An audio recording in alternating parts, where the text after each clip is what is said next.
Okay, 1 second, everybody. We're just going to connect to Instagram and then we will start the live stream. Okay, awesome. We are live everywhere. So hi, everybody. Welcome back to episode number 5 of Powercore 360 VolleyTalk. This week, we are going to talk about how to compete and how women's sport is blowing up in the best ways possible, from viewership to people at games to just athletes breaking records in general, and how they're competing at the highest levels. We have 2 hosts with us here today. So I'm Darian Chwialkowski, your regular host, and then we have Kelly Fiesler and Nicole Edelman, I believe is how you say it. Yep. Yes. And I'll let you guys introduce yourself. So Kelly, if you want to start. Hi, I'm Kelly Fiesler, and I work with Powercore 360. I'm a physical therapist that works with athletes, mostly sports medicine based, and getting athletes returned to the sport that they're competing in. I have coached junior national volleyball for about 15 years. At the open level, and I'm just here to talk about all things female sports tonight. Awesome. And Nicole, if you want to introduce yourself. Yeah, sure. Hi, everybody. My name is Nicole Edelman. I'm from Colorado. I'm a Powercore 360 coach. Played at all levels of the game. I played in high school and then went on to play collegiately at the University of Colorado. I was setting and hitting, and then just finished my 7th professional season. I played in Europe for 6 years, and then most recently with Athletes Unlimited here back in the States. So yeah, really happy to be here. It's exciting times. Good topic. Yeah, thank you guys for being here today. I'm super excited to dive into today's topic. So we're going to be talking about all things women's sport, from volleyball to basketball and anything else that we have been seeing that has really blown up, from Nebraska selling out over 95,000 people in their football stadium, Iowa doing 55,000 in their stadium, Caitlin Clark breaking records, the new professional leagues in the States. We're going to kind of dive into everything. So audience, if you guys have any comments or questions or anything for us to kind of dive into on that topic, feel free to comment it, or anything else that you want us to kind of answer today. And we'll be sure to do our best to answer those questions. So to get started, I really want to start with what we are just seeing overall this, I guess the school year isn't even done yet, but from, I guess, August to now, this past school year, what we were seeing from the volleyball season starting out, and then we'll get into basketball a little bit later. So I think this volleyball season started out with a huge bang, obviously, with Nebraska hosting their outdoor game at their football field, with getting over 90, I think it was like 92,000 was the official like number or something like that, which is a crazy number. They also had over 500,000 viewers on that game, which is also a great number for just a preseason game. So what are your guys' thoughts on this game in particular for Nebraska, and what does it mean going forward for preseason games for women's college volleyball? Well, first of all, to me, it's iconic, right? That they kind of set the stage for what could women's athletics look like at the collegiate level. And I think it was incredible, the number of people that came out and got involved. I mean, Nebraska in general is such a sports state. They really support all of their athletic teams, which is amazing. But I think it was incredible to see the turnout for women's sports, because I'm a little bit older than you two, but in my life, as an athlete, that it just wasn't the same as what they're seeing today. And it's really cool to see how the older women who kind of paved the way to this place are now seeing the younger athletes making it just this incredible moment in women's sports. I mean, for you, Nicole, you played at the college level and the professional level. Like, for you, what's your perspective on how far it's come since you started playing? Yeah, totally. I mean, I think you hit the nail on the head. It was so iconic, right? At the time I was actually in France, and I think it's one thing if you're in like an indoor stadium and you've got 10,000, 20,000 people, that's already like a lot of eyes on you, right? But then just having the support from the athletic department for them to do it with 90,000 people, right, in such a big stadium in an outdoor arena is definitely really, really special. And so yeah, I mean, it was the first, I guess, outdoor game that kind of happened. And I'm really excited to see it kind of become from the first iconic 90,000 game volleyball event, right? That was viewed. And then, like you said, with all, I think it was 500,000 viewers on YouTube or all of the platforms and stuff, and seeing other universities do it, right? Or even see it on the pro level. There's a ton of pro volleyball now in the States. And so, yeah, I think it's just such an exciting time to see the sport grow, and we're past due. Volleyball is such a big sport. I mean, from you guys that are watching, if you guys are at like qualifiers, right? It's just madness if you think about having qualifiers with like 200 courts, right? And volleyball going from 7 a.m. to 10 p.m. sometimes, right? Like even that in itself, I think, is now translating over into the college game in the pro seasons as well. So it's super exciting. It's really cool. Yeah, I totally agree. It's so exciting to see. And like you said, I hope to see it again in the future for preseason games. Hopefully next year there's another one that we can see a large fan group going to. But even at the pro level, like you mentioned, we're seeing some really big fan bases come out and support. Nicole, as a professional player, do you want to kind of dive into what we're seeing on the professional level across the different leagues, and kind of for people, if they maybe don't know what the different leagues are and what the attendance is looking like and viewership is looking like for those leagues? Yeah, sure. So it's a very exciting time on the pro side as well, right? Like when I came out of college, there was no professional opportunities in the States. So we went from 0 leagues for a very long time, like decades of no leagues. And now starting in the fall, there will actually be 3 leagues stateside, which is just like so cool. So Athletes Unlimited, that season is in the fall. And they have a partnership with ESPN. So the viewership is way more just on the ESPN platform side, right? Not so much with like the indoor arenas. And so we played those games in Arizona. And yeah, I think last season it was the 3rd consecutive season, which marked it made it like the longest pro women's volleyball league in the States ever. And again, it was just 3 years, right? And so we hope to see that keep growing. And then yeah, the season going on right now is Real Pro Volleyball. And so that is super exciting. That has kind of a more standard look to it. I think there's 8-ish teams in different cities. And so, yeah, you've got coast to coast. You've got, Orlando on one side, San Diego on the other, Nebraska, Grand Rapids, some other teams in the middle. And so, yeah, I mean, they're seeing great turnout for their games as well. To no surprise, Nebraska is breaking those records on the attendance on the pro side as well. So they're consistently seeing around 10,000 people for games in their event centers or anything like that. But yeah, I mean, everybody else, whether they're the Omaha Supernovas or not, are seeing thousands of people come to the game. So it's super, super exciting. And then the last one, which I don't have too much information on, but it's coming up, also going to be really exciting, is Love is starting this fall. So again, I think it's just a great time for the professional athletes to just get so many opportunities to play at home. And again, there's still those opportunities to play overseas. And then for all the volleyball fans in the communities to go to the games, and for the younger athletes, right? It's just the best time to see volleyball. And it's just really cool, right? You can go to games in person, or also catch it on all different platforms. I think, like I said, AU's with ESPN. Real Pro, I think, is with CBS Sports, and I'm sure Love is going to pick up a streaming platform too. So tons of volleyball to watch, and it's super, super important to watch as much as you can if you're trying to develop as a player. Totally. I agree with that. And I think it's super cool because I know even when I was in high school, which I like to think wasn't that long ago, but maybe it was, there wasn't any pro leagues that you could aspire to play for in the States.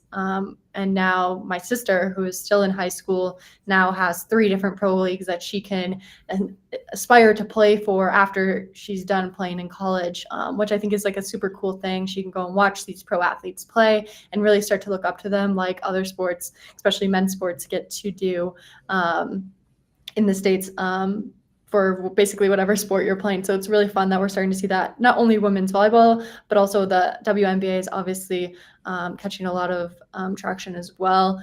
So with that being said, I kind of want to switch gears and dive into some March Madness / basketball talk, because basketball has also been a huge thing that is blowing up this year, and I personally have loved watching it, especially Caitlin Clark. I think everybody can kind of second that, I would say. But they also had an outdoor game that drew over 55,000 people, which is, again, incredible.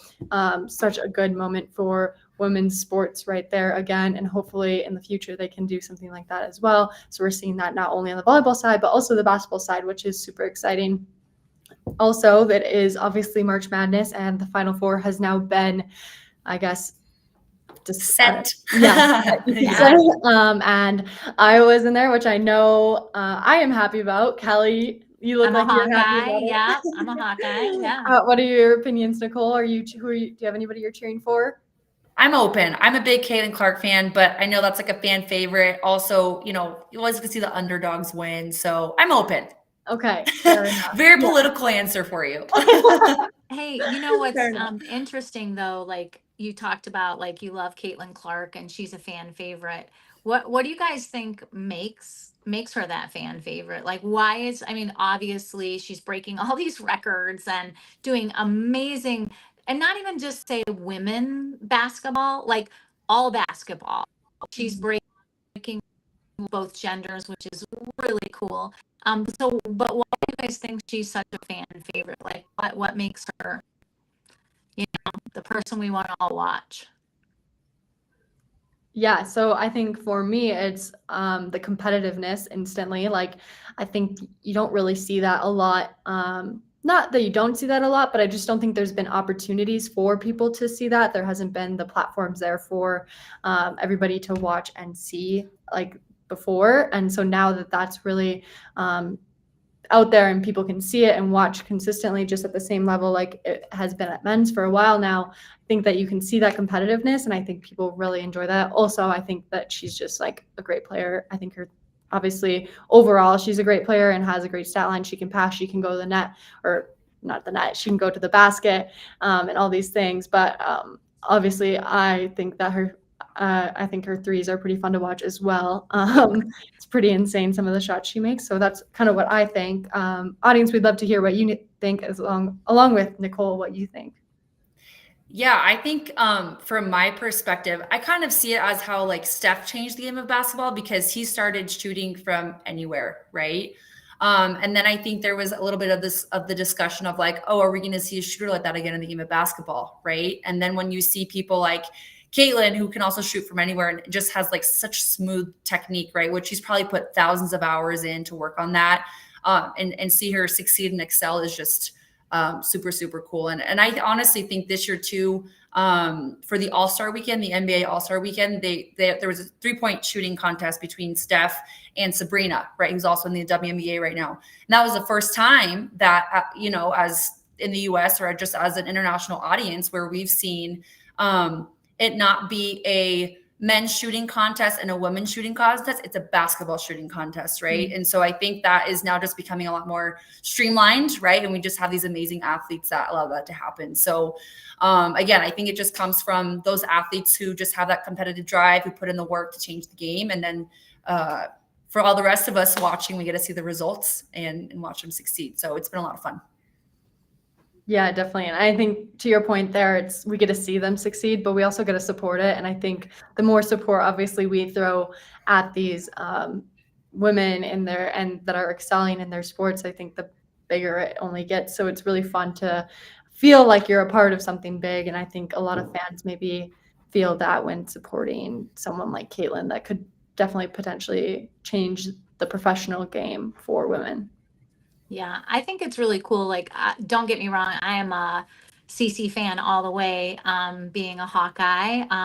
But I also think it's really cool how, in general, people are supporting the women's leagues, right? Like, if you look at who's coming out to watch the women's basketball games, you're seeing male professionals coming out to see the game because it's so competitive, and it's given these young women a platform to be physical, to be loud, to be aggressive, and to do that acceptable versus, from my standpoint, being a bit older, we weren't really allowed to do that, right? That was looked at as like not being like a girl. And today these girls are out there showing that, those stereotypes of being a female, they're kind of being set aside, and we're allowed to show our physicality and aggressiveness in a sport and be supported by all sorts of walks of life. So that's pretty cool from my standpoint. Yeah, definitely. I do think they do get quite a bit of hate probably still, especially Oh, like you'll see players like Angel Reese, and I can't imagine that hate that she deals with just even on like Twitter, let alone every other platform. right. And so I think it's something where they're kind of like paving the way for that. Like, yes, we're going to act this way, and yeah, you can hate on us, but we're still going to keep doing it. And I think that has showed testament, because they could have easily like backed down to it or anything like that. But I feel like they've really embraced it and just started calling it out more so, which is really cool to see. Yeah, for sure. Yeah, and I can imagine too. I forget who said it, but I saw something on social media where it was about Angel Reese, and it was like, that's a heavy crown, right? It's not easy. And I think again, once these athletes, and they're college athletes, right? They're still really young, just become so mainstream. It's not easy, right? And again, depending on the men or women's side, or whatever, the higher level that you go, or the more exposure that you get more support, but you also get more hate, right? So I think it really is managing that. And again, I just hope that they listen to the more support than the hate, right? Because I think it's really important to vocalize that and be there to support them and everything like that, because they're doing amazing stuff. Yeah, absolutely. And I mean, Kelly and I were talking about this earlier today, but the tickets in Cleveland, Ohio right now, which are right in Kelly's backyard, are insane right now. They're the cheapest to get into this 20,000 seat stadium is like $900 for a nosebleed. And they go up to, I think, even past $2,000 for a good court seat. And so I think, what are your guys' thoughts on that overall? Do we need a bigger stadium for the girls to play in? Is it just special circumstances with who was in the Final Four this time? What do you guys think?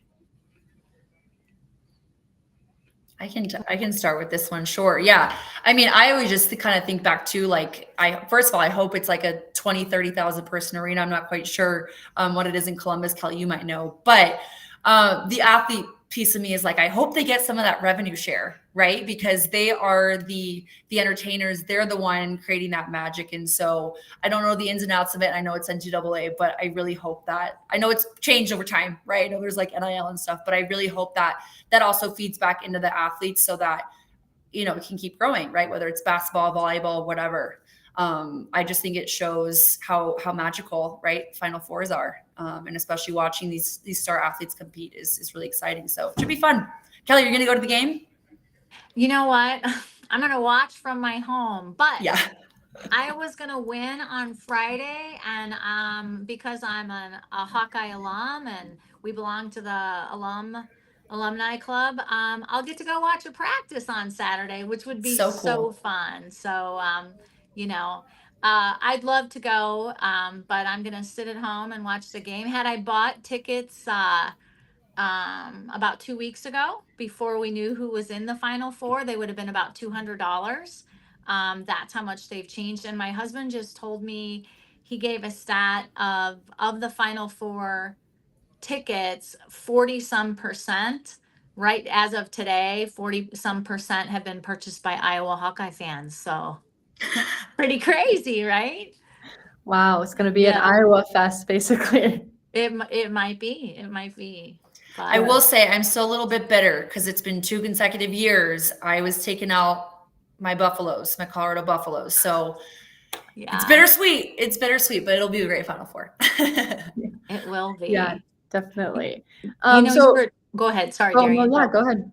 No, I was just thinking about what Nicole said about, these young ladies being in a situation that's so much different than what you were in. You didn't have social media. You didn't have to read the stuff people were saying about you, and what an amazing job these young women have done. I think last year there was a lot of scuttlebutt after the final game, from a basketball perspective, and to watch both teams all of the athletes on both teams, were amazing. But watching the LSU game, I was so impressed by um, their ability to compete at that level, but also just to manage all the emotions and whatnot that go along with competing. And how do you get there? How do you get to that place where, you're nervous, you're excited, you're all these things, but you're able to manage those things to still be able to play at that high level. I think that that's such a great example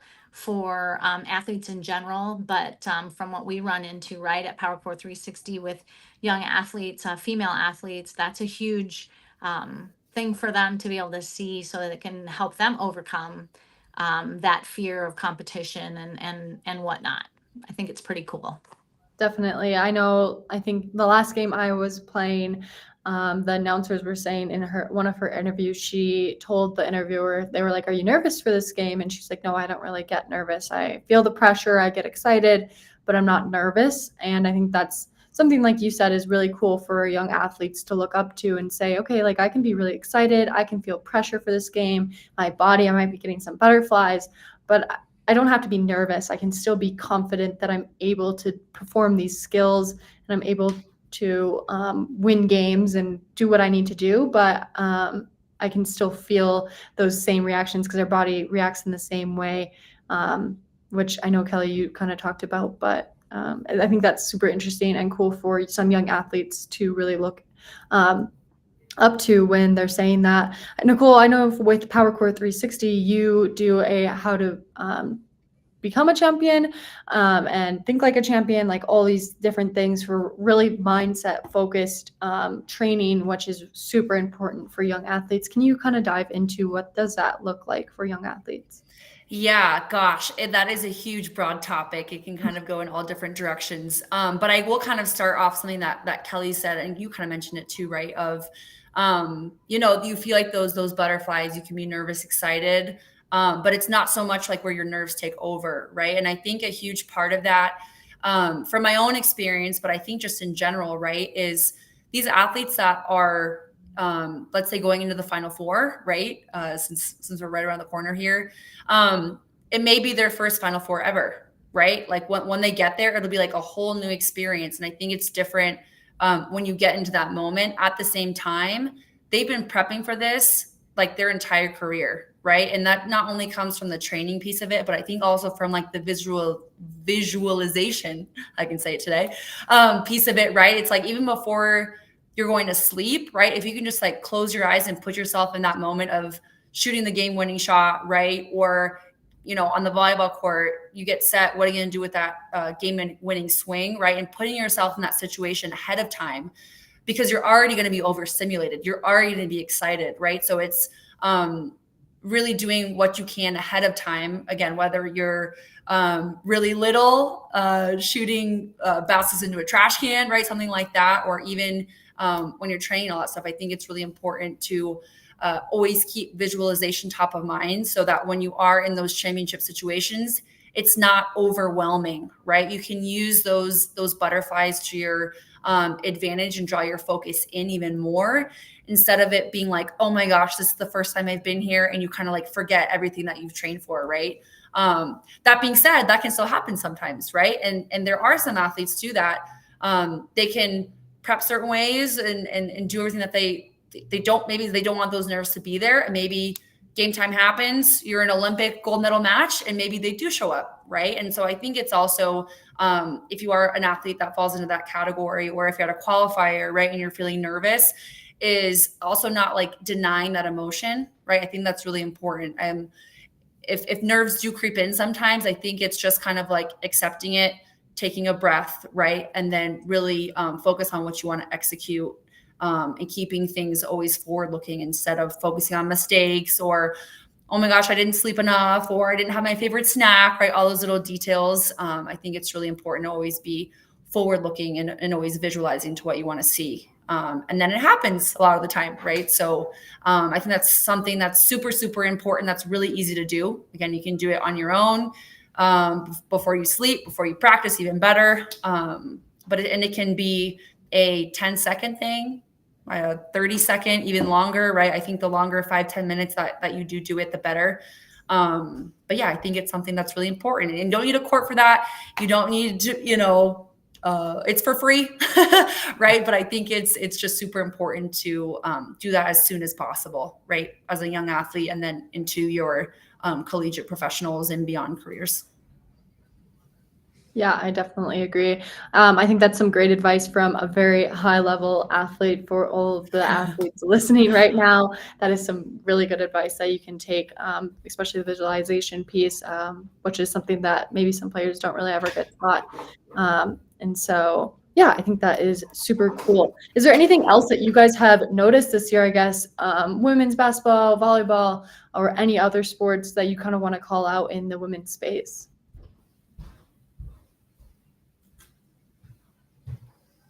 Nicole, you I'm gonna take it on.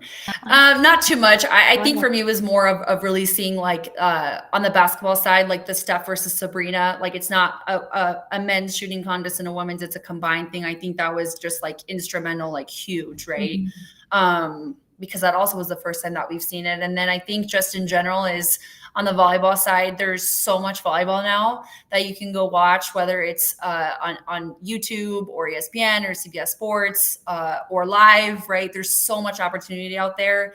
And so please go watch, because it's not only supporting the current athletes or the athletes that are a little bit older than you, but it also will make you a better volleyball player, right? If you're watching people, it's almost like a muscle memory thing, right? But if you're watching people dig certain balls, hit certain shots, hit at a certain speed, it almost becomes more comfortable for you, and you can see what you're trying to strive to do and to achieve, right? So I would just encourage everybody, and again, it can be live, they can be replays, it's everywhere. So I really encourage everybody out there to watch as much as you can.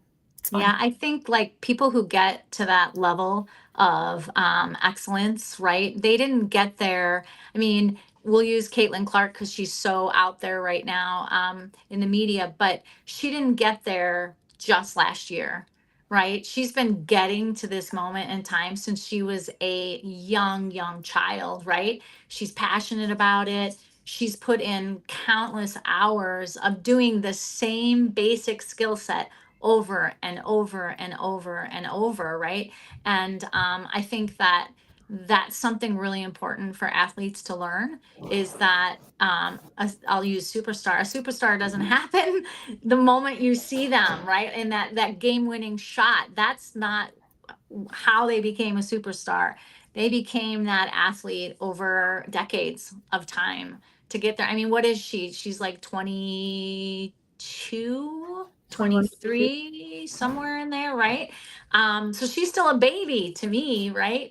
But she's spent at least how many years playing the game and really putting everything she has into it. And I think that's important for athletes to see. So when you watch these athletes compete at that high level, think about what they did to get there. And if that's what you want, then you're going to have to do the same thing. You're going to have to take that same path to some degree to get to where someone like Nicole, who played internationally, professionally, to someone like Angel Reese and Caitlin Clark. And let's throw out some major volleyball women here. Help me out, ladies. You got like the Tap sisters, right? Yeah, right. Yeah, So you got Jordan Thompson, Micah Hancock, Lauren Carlini. yeah, right. Jordan Larson, of course, for our Nebraska fans. Right. So that didn't happen for them overnight. And I think that's really important for kids to know. Definitely. Well, thank you guys for this discussion today. I want to wrap up with this, I guess, segment that we do every single episode, and it is social questions. So these can be anything that you guys are currently commenting right now. So audience, if you have any specific volleyball questions that you want us to answer, please comment them now and we will answer those. And then also we have some just questions from audience before this podcast, but we do actually have one from earlier in this live stream, and it was from Instagram. This one, Nicole, you might have a good perspective on it being a setter, but this is actually playing against a setter. So the question is, as a front row player, how do you outplay a setter that loves to dump without trying to block the setter every play, or is it only the back row's job to cover the dumps? Yeah, I think a big piece of this is team defense, right? So I don't think there's like like a one answer fits all situation, right? Because it also depends, where is the setter dumping from? Are they dumping front row or back row, right? Are you a front row player? Are you left front, middle front, right? Everybody has different responsibilities. So I think it's just really important is before the play starts is if you're, let's say you're left front, then you will be covering the setter if the ball is passed into your area, right? Then you can be responsible for blocking them if they're front row. That being said, right before the ball is served, right, there's time to communicate and all that stuff. Then it's really important to be communicating with your back row players to be like, hey, you have set or don't, right? And always having that conversation because volleyball, for better for worse, is the ultimate team sport. And so it's impossible to score on every kill, dig every set or dump, have all the aces. You really need everybody. You need those three contacts and that collaboration to be successful. So I hope I answered that question. But yeah, I would just say a lot of eye work, communicate with the people around you to make sure that back row's got it covered. And if you are a front row player, to make sure that if setter's in your zone, she's yours. If she's not in your zone, not your problem, right? But making sure that everybody is aware of that and picking that up because there is the aggressive setter, right, in that case, but you also may have 2, 3, 4, 5 hitters, right, sometimes that are also coming at you. So you also have to be ready and really proactive for them, right, for them swinging at you. Definitely. So we just that's a great answer, first of all, to kind of a question that really depends too on what your coach is running and all these other factors, but overall, such a great answer for any outsides or anybody else listening that maybe was wondering something like that as well. But we just got another question from Facebook, and this one is, what is the best drill to learn high contact hitting? Kelly, do you want to maybe take this one? Sure. So from my perspective, it's learning proper mechanics, right? The way that you set up your arm in the beginning of your arm swing allows you to move in a fashion that gets you that high contact right before you contact your hand to the ball. I think one of the things that kids learn today and everything, it's taught ad nauseum and way too much, is for you to lift your elbow up as high as you can as you jump into the air to try to get that high contact. And that is terrible mechanics for your shoulder. The best mechanics are to open yourself up and load yourself in a neutral elbow position. And then as you rotate to come to contact the ball, that elbow should come really high at the end of your arm swing right before you extend a contact. And that's where you're going to get that high reach. The high reach doesn't come from your elbow coming up. It actually comes through with your arm coming through straight to the ball to contact high over the tape, over the top of the blocker. So I would say any drill that you can find out there, check out our Powercore 360 website. We have some nice YouTube videos that you can take a look at that can help you understand the mechanics that you should have and help you understand how to get there. Our Instagram shows some really good swinging techniques as well, so that's a great place to start. But it's how you load up for your swing and where your elbow goes high in the during the swing pattern. So there you go. Yeah, definitely. All right. And then we have a couple of questions that we got before the podcast. But again, audience, if you guys have any questions during this time, feel free to comment them right now. The one question that I want to make sure that I address this, I think Billy and I kind of addressed this last week, but I don't know if we really deep dive into it. But it's if you turn your entire body while swinging, so like you finish to the other side, you can only swing to the left side of the court, ? Is that true? No, that's not true. I know that's a perceived thing that a lot of coaches and athletes believe that to be true, but you have to think about when you contact the ball, or where is the ball in space when you contact it. As you rotate, so my power comes from my rotation. As my set is coming across the net to me, when do I contact the ball? Do I contact the ball when it's right over my shoulder? If I do that and my arm finishes the direction I want my ball to go at contact, and then I finish through, I'm still creating power and my ball's going cross court to like a hard 5. If I let the ball travel a little bit further and I contact it more, like I think about, like, you don't want it to, if you want the ball to go cross, it cannot cross your shoulder before you contact it. If you want to go line, you're rotating all the way through, contacting that ball kind of almost at the time that the set's at your nose almost, and then you're contacting and pulling it down the line. So Nicole, you're a setter. Would you agree with that? That it also has to do, like, as the ball's coming over, when do you contact the ball versus rotating your hips?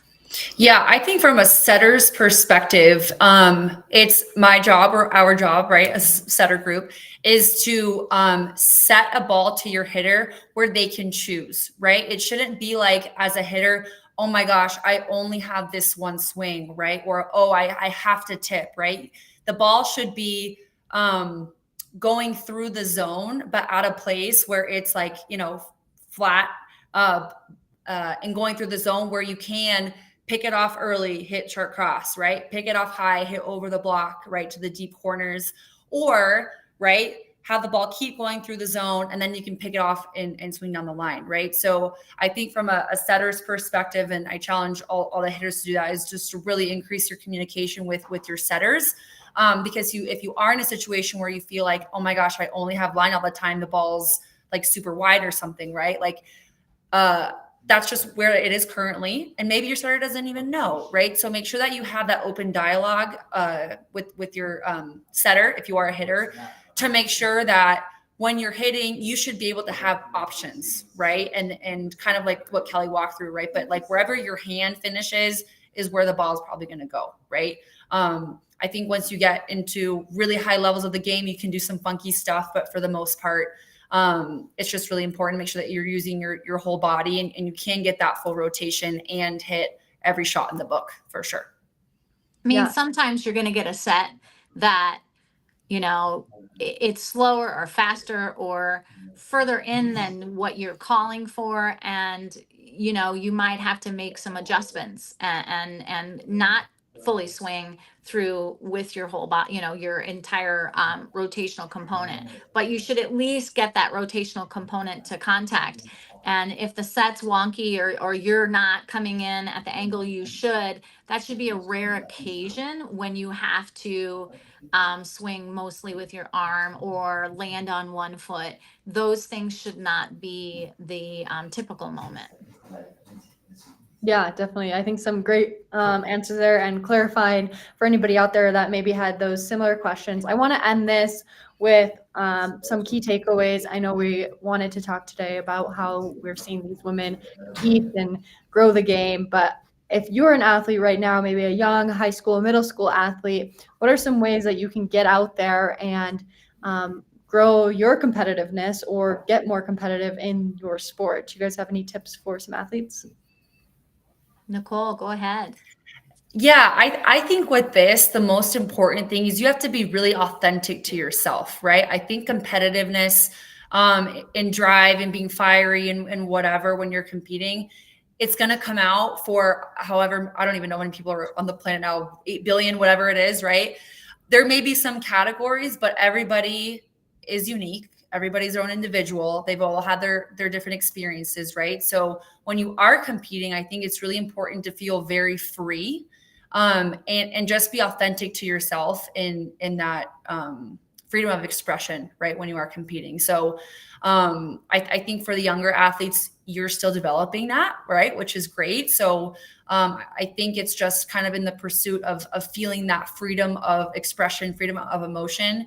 And then as you progress into your career and you become an older athlete, I think it's really dialing that in and almost from an emotional intelligence standpoint of being like, I'm going to use this tool or I'm going to talk to this person a certain way so that myself and the team, right, also gets a positive reaction from that, right? So I think it kind of depends on where you are in your career, but if you're like a really shy person and you're still a bit shy on the court and then you try and you force something to be competitive that's not you, it's going to feel a little weird, So I think it's just making sure that you're still stepping out of your comfort zone, right? But you always still stay authentic to yourself wherever you are in your journey. Yeah, I think that's a great way to end the podcast / live stream today. Thank you guys so much for being here and for sharing all of your guys' knowledge and expertise with everybody. And also what an exciting time for all women in sports and just sports in general. So thank you guys again for being here. And if you guys, audience, if you guys want to catch more of these Volley Talks, we have 4 that are previously posted. Check them out on YouTube or Instagram. And then also, if you want to watch in the future, we have them every single Wednesday at 4 p.m. Mountain Time, streamed on Facebook, Instagram, and YouTube. So you can check them out on any of those platforms. And we will definitely have some great discussions in the future. So thank everybody. Thank you guys all again for being here. And we'll catch you guys next time. All right.